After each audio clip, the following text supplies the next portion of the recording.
Daily Words of God. Through what is God's perfection of man accomplished? Through his righteous disposition. God's disposition primarily consists of righteousness, wrath, majesty, judgment, and imprecation, and his perfection of man is primarily through judgment.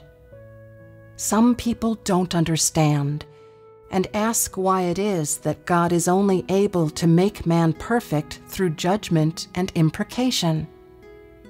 They say that if God were to curse man, wouldn't man die? If God were to judge man, wouldn't man be condemned? Then how can he still be made perfect? Such are the words of people who do not know the work of God. What God curses is the disobedience of man, and what he judges are the sins of man.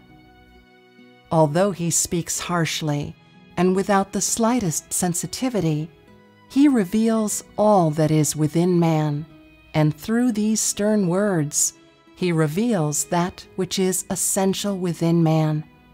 Yet through such judgment, he gives man a profound knowledge of the essence of the flesh, and thus man submits to obedience before God.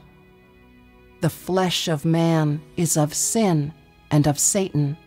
It is disobedient and the object of God's chastisement. And so, to allow man to know himself, the words of God's judgment must befall him, and there must be employed every kind of refinement. Only then can God's work be effective. From the words spoken by God, it can be seen that he has already condemned the flesh of man. Are these words, then, the words of imprecation? The words spoken by God reveal man's true colors, and through such revelation you are judged. And when you see that you are unable to satisfy God's will, inside you feel grief and remorse. You feel that you are so indebted to God and insufficient for God's will. There are times when the Holy Spirit disciplines you from within, and this discipline comes from God's judgment. There are times when God reproaches you and hides his face from you, when he pays you no heed and does not work within you, soundlessly chastising you in order to refine you. God's work in man is primarily in order to make plain his righteous disposition. What testimony does man ultimately bear to God? He testifies that God is the righteous God, that his disposition is righteousness, wrath, chastisement, and judgment.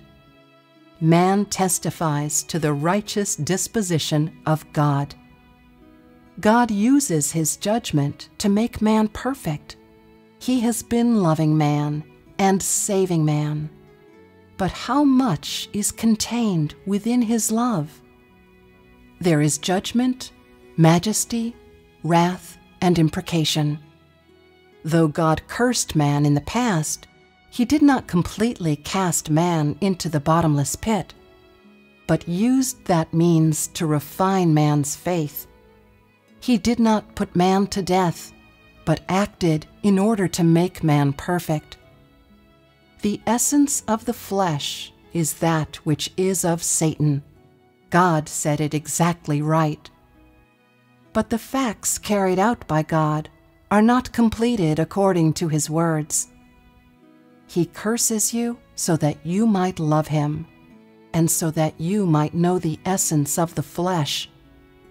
He chastises you in order that you might be awakened, to allow you to know the deficiencies within you, and to know man's utter unworthiness. Thus, God's curses, his judgment, and his majesty and wrath, they are all in order to make man perfect. All that God does today, and the righteous disposition that He makes plain within you, it is all in order to make man perfect, and such is the love of God.